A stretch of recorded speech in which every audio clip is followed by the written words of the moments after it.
Kwame Mawai.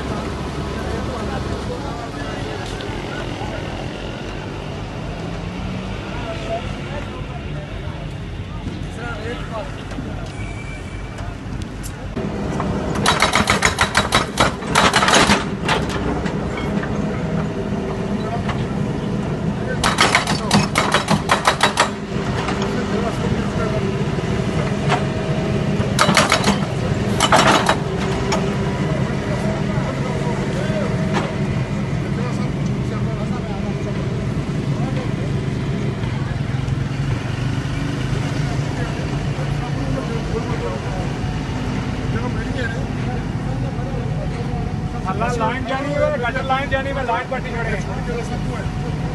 ठीक है ना कौन है बंदा बंद करो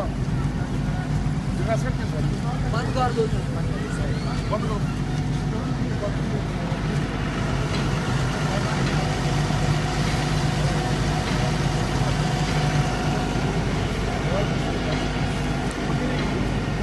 मैं तो प्लाजा बनाना होता मतलब मैं अपनी जगह गोल मैं फिल्म का ट्रक बंद कराया